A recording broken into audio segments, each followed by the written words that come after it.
Ya oke guys, bagi sama gue ya karena data gak bisa bohong ya. Oke, hari ini Rabu ya John, tanggal 22 Januari 2025.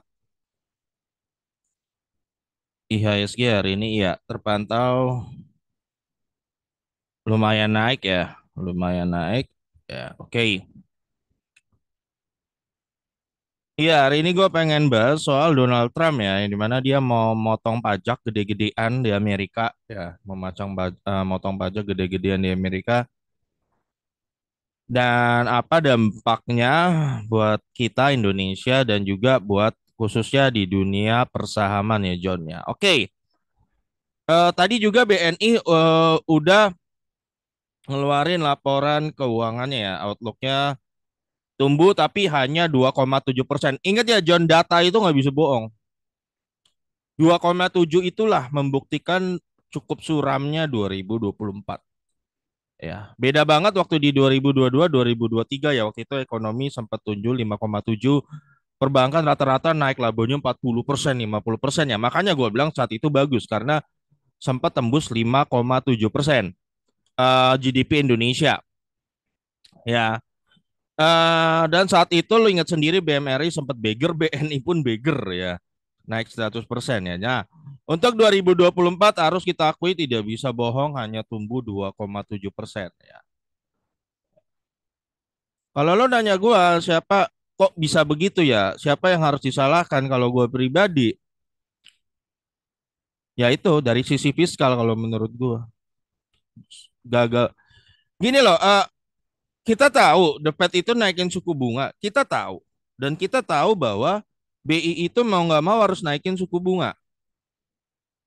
Otomatis ini udah nyedot duit rakyat, udah nyedot tuh. Cuman dari sisi fiskal dia masih belum belum menyadari itu dan terus menerus membahas sebuah konsep-konsep bagaimana gue menarik pajak lebih lagi atau mungkin bahas lagi wah gimana tapera terus asuransi wajib eh, dana pensiun wajib terus apalagi macam-macam tuh ya yang dibahas seperti ini terus bagaimana gue nyedot lagi duit rakyatnya. Nah ini John, yang sangat kita miris itu dari sisi fiskalnya entah apa nggak ngebaca atau gimana ya atau mungkin ada dari apa sih?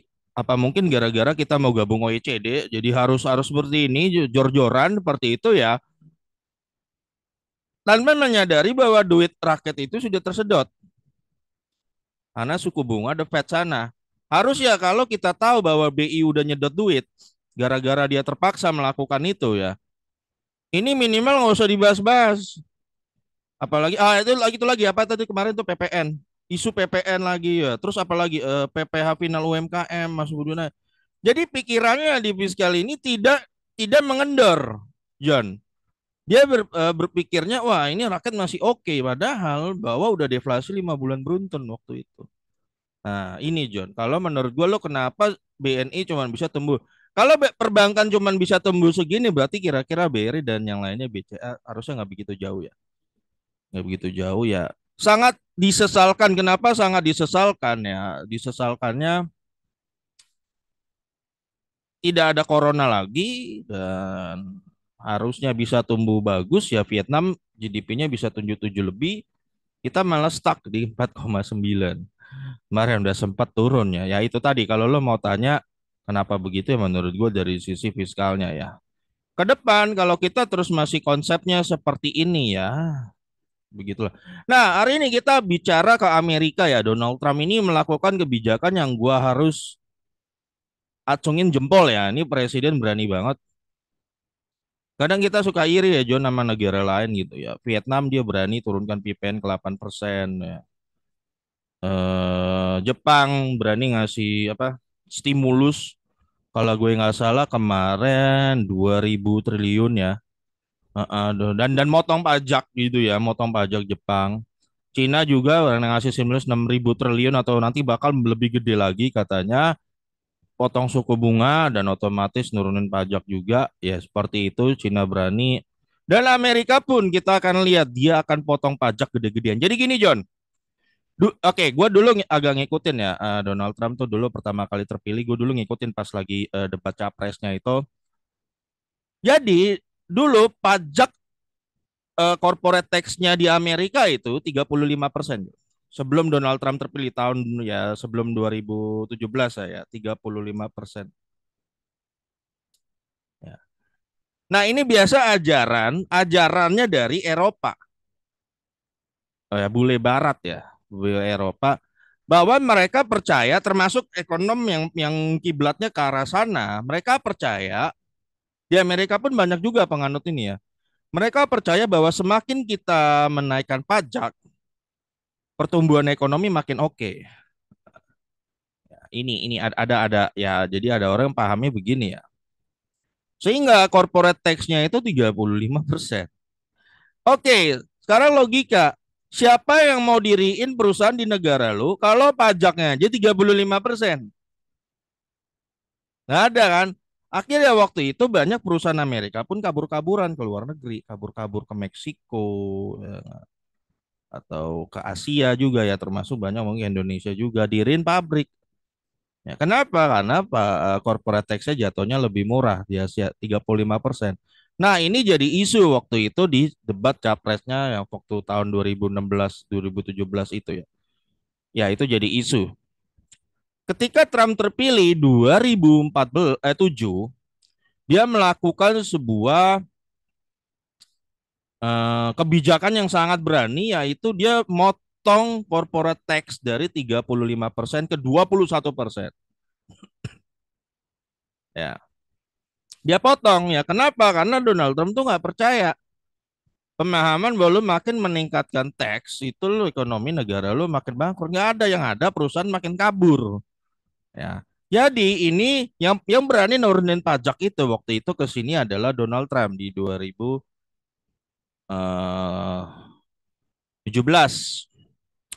Nah, sekarang dia terpilih lagi, dia akan turunin lagi, John, ngeri banget ya, dari 21 ke 15%. Buset. Ya.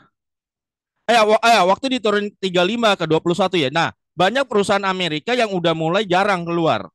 Ya, jadi porsi perusahaan Amerika yang kabur ke luar negeri itu makin sedikit.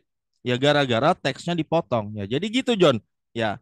Jadi menurut gua pemahaman yang sangat menyesatkan sekali ya, John. Ya, semakin tinggi tax ratio lu, semakin gini, semakin tinggi tax ratio lu, bagaimana mungkin orang semakin gencar berusaha di negara lu. Gitu loh. Semakin tinggi lu genjot, ya, semakin tinggi lo genjot pajak, orang makin kabur. Gak usah orang di Amerika aja perusahaannya juga kabur. Makanya dipotong sama Donald Trump gitu loh. Ya makanya John, kita kadang miris kenapa Apple ya, Elon Musk nggak pernah juga, Elon Musk nggak pernah mau invest di sini kan, kita dikadalin mulu kan sama Elon Musk. Apple juga nggak mau invest di sini.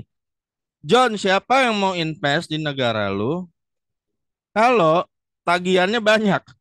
Gitu aja udah. Nggak perlu, lu juga, lu gua yakin juga sama John, lu buka usaha nih UMKM. Siapa yang mau buka usaha kalau tagihannya banyak? Pajaknya makin berlapis-lapis, lu kagak mau. Jadi ajaran bahwa semakin tinggi tax ratio lu ekonomi lu bakal meledak itu kesalahan berpikir. Ya makanya di Eropa terjadi suatu kelucuan John ya, kelucuan banget. Gimana ceritanya Rusia yang lagi perang sama Ukraina ekonominya bisa lebih bagus daripada Jerman, Inggris, dan yang lain-lain. Jerman, Inggris, dan lain-lain malah lagi krisis. Kayak lo lihat Jermannya. Kenapa mereka bisa krisis padahal nggak ada perang? Mereka krisis karena suku bunga The Fed tinggi, lu tax ratio lu juga tinggi. Ya udah lengkap itu. Nyedot duit rakyat dari dua sisi, udah habis. Lu gimana lu nggak resesi? Lu gimana ceritanya negara yang lagi perang kayak Rusia ekonominya jauh lebih tumbuh dari mereka, nggak kenapa-napa gitu loh. Jadi kita nih lagi diarahin tax ratio kita mau ditinggiin gitu loh. Ya supaya dibilang prestasi padahal menurut gua enggak gitu loh. Nah, itu. Nah, jadi Donald Trump ini John ya, dia bakal potong pajak lagi gede-gedean Don ya. Ya makanya gue bilang kadang kita iri kok bisa presiden lain kok they know ya what they're doing. Mereka tahu mereka mau ngapain loh presiden negara lain. Ya, itu aja. Kita malah sibuk debat tuh kemarin PPN tuh sampai bahkan di detik akhir loh. Ini aja katanya masih bingung nih 11/12 tuh gimana tuh PPN tuh. Kita masih debatin di sono. Sedangkan presiden negara lain potong pajak. Oke, kita baca beritanya ya.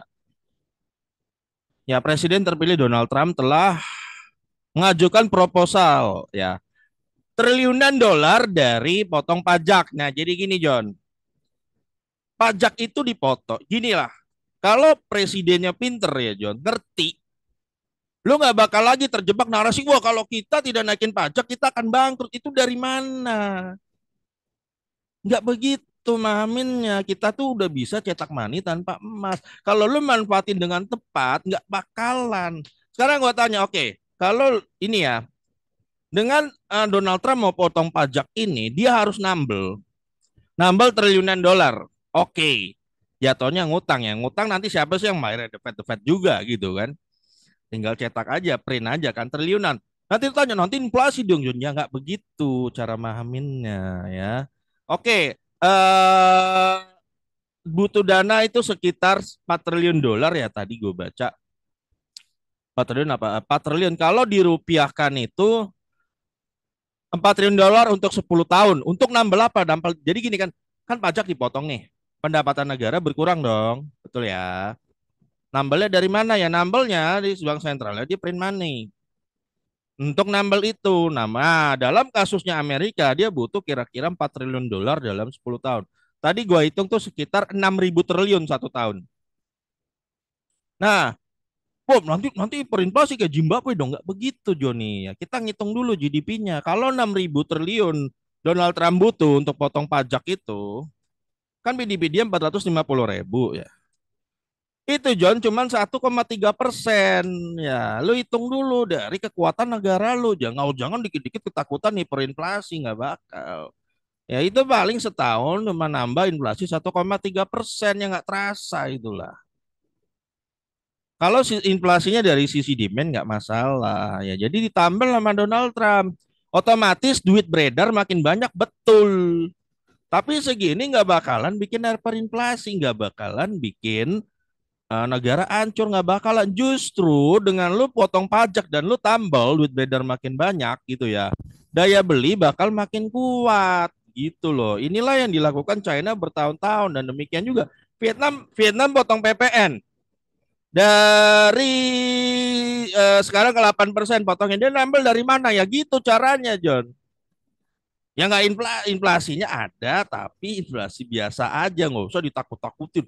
Wah inflasi segini bakalnya nggak bakalan. Jadi ini udah dihitung ya. Jadi ya inilah kalau orang, maksud gua kalau dia pikirannya jalan gitu John. Ya manfaatin sebaik-baiknya. Bukannya kita ditebarin narasi terus bahwa kalau nggak naikin pajak nih negara ini duit dari mana, nggak begitu. Ini negara John, negara bisa cetak money tanpa emas. Jadi jangan dinarasikan. Ini kita bukan lagi zaman zaman apa sih? Bukan lagi zaman feodalisme atau lagi zaman itu masih zaman kerajaan. Zaman kerajaan dulu uang itu pasti pakai emas dan perak. Tidak ada emas dan perak lu tidak bisa menambah suplai uangnya, betul zaman dulu. Zaman sekarang udah tidak begitu cara berpikirnya ya. Oke, jadi kalau lu lihat Presiden terpilih Donald Trump telah mengajukan proposal triliunan dolar untuk potong pajak ya bagi para individual dan juga bisnis ya di beberapa negara. Gubernur dan para pembuat kebijakan sedang berusaha untuk memotong jutaan lagi lebih ya. Nah, pergerakan untuk memotong pajak yang lebih ini datang setelah sebagian mayoritas negara telah memotong pajak pajak properti dan penjualannya ya selama di belakangan tahun ini, dan sekarang sedang mempressing ke depan ya, meskipun pendapatan dari negara bagian itu pertumbuhannya sedang melambat ya atau stagnan ya.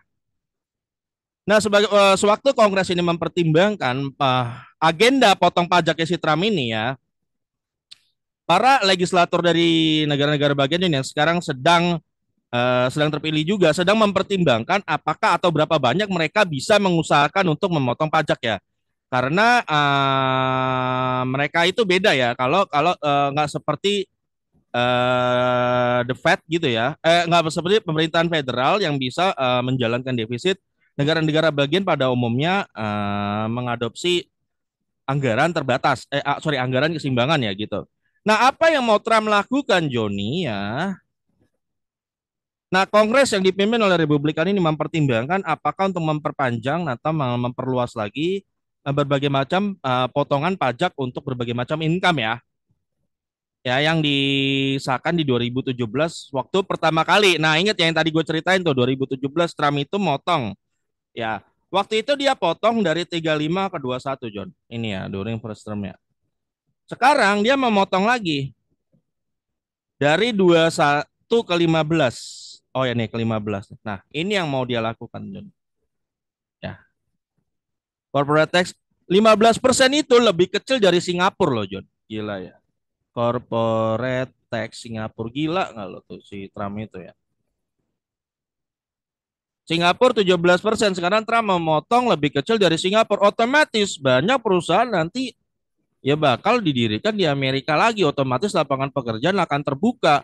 Nggak usah takut inflasi. Kalau presidennya benar mending nggak takut inflasi. Ya. Tapi kalau kita dikit-dikit takut, dan terus-menerus naikin pajak ya nasibnya akan nggak jauh dari negara Eropa sekarang. Jadi Trump itu udah nggak percaya lagi sebuah ajaran bahwa semakin lo mau increase tax itu akan terjadi pertumbuhan ekonomi. Ya dia nggak percaya. Jadi yang dia lakukan, dia melakukan supply side economic ya, potong pajak, biarkan duit itu ada di rakyat, biarkan dia puter-puter sendiri di rakyat dan rakyat yang menentukan duitnya mau dipakai duit apa dan terjadi pertumbuhan ekonomi secara natural tanpa terlalu banyak campur tangan pemerintah. Nah, itulah konsepnya Trump ya. Otomatis nanti duit beredar jadi lebih banyak di Amerika, John. Harusnya secara logically ya pasti kan dolar akan sedikit lebih melemah ya. Jadi kalau misalnya dolar lebih sedikit melemah, menurut gua BI nggak perlu takut untuk turunin lagi suku bunga misalnya bulan depan. Misalnya nggak perlu terlalu takut karena di Amerikanya sendiri dia bakal banyak print money. Duitnya beredar makin banyak otomatis dolar akan sedikit lebih melemah. Meskipun kita tahu nature-nya dolar itu kuat banget ya John ya. Nature-nya dolar itu kuat ya. Jadi tapi ya menurut gue BI juga tidak perlu terlalu takut ya. Kalau dia bisa BI nanti bisa potong lagi di bulan depan gitu ya. Di bulan depan bisa potong lagi. Harusnya daya beli di Indonesia akan jadi sedikit lebih menguat lah ketimbang tahun 2024 ya. Nah 2024 itu yang memang harus tahun kita penuh kritikan ya. Kritikan bang. Bertumbuh sih. Bertumbuhnya tapi cuman ya itu tadi secara GDP cuma 4,9, perbankan cuma bisa tumbuh 2%, ya otomatis itu udah buktikan bahwa permintaan kredit itu rendah. Ya, harusnya fiskal itu jangan terus menekan. Tapi ya ini ya Joni, makanya gua takutnya kalau ke depan. Nah, ya contoh kayak program seperti makan siang gratis dan 3 juta rumah. Kalau lu tanya gua, semuanya itu gua setuju.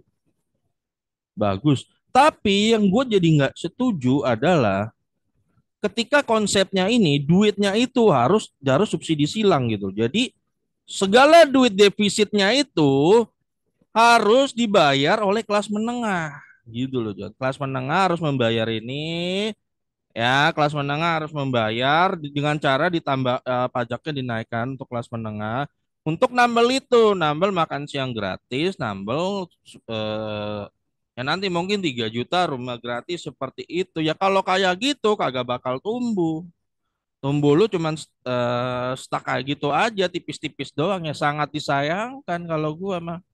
Kalau kata gua, yang benernya gimana ya kalau menurut gua ya boleh ini diajarkan makan siang gratis. Dari mana duitnya ya suruh aja BI tambel udah kelar. Oh nanti duitnya beredar makin banyak di Indonesia ya nggak apa-apa. Nggak usah biarin aja. Nanti terjadi inflasi ya biarin aja. Biarkan rakyat biar sendiri. Kayak gitu. Trump kan nanti mau melakukan begitu juga. Kenapa lu nggak berani kan seperti itu? Nah itu John ya. Nah, gini John, makanya gua tuh gak terlalu suka ya, gak terlalu suka konsep bahwa ini duitnya gua kumpulin aja deh.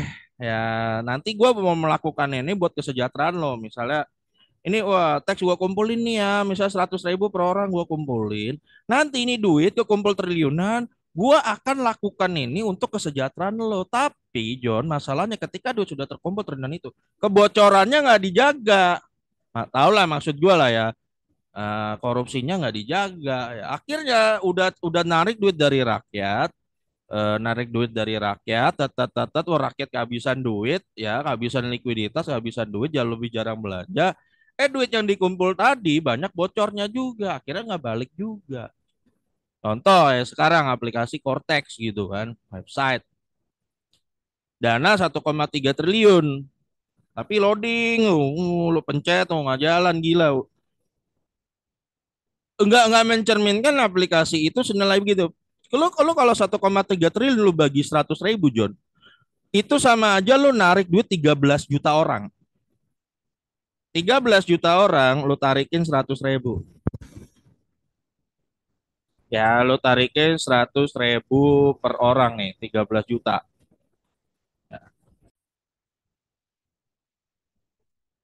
Ini John, gue kasih logika ya. 1,3 triliun itu John,